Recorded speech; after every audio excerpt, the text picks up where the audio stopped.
You know how it is. If you didn't go what you've gone through, you wouldn't be who you are today.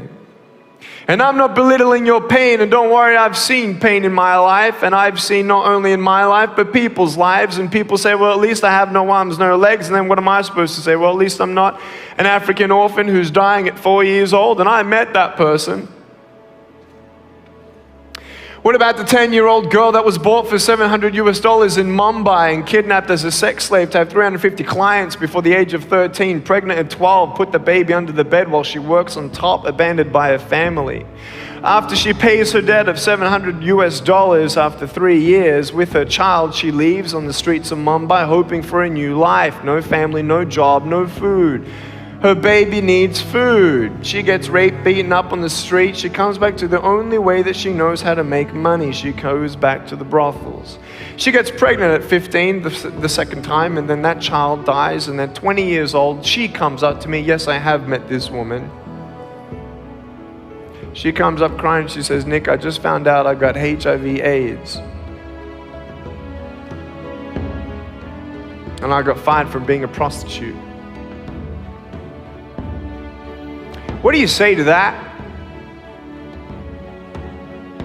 You may have arms and legs, but unless you know 3 things. Number 1, who are you and what your value is? Number 2, what is your purpose here in life? And number 3, what is your destiny when you're done here?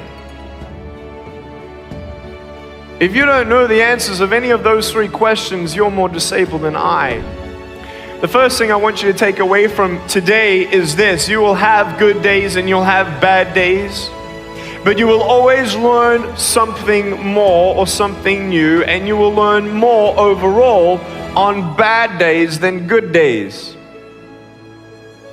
You will learn more about yourself, you'll learn more about relationships, you'll learn about life and principles, and it'll build your character.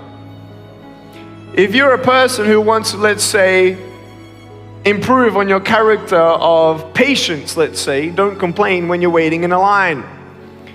You ain't going to grow in patience until you're put in a place to wait.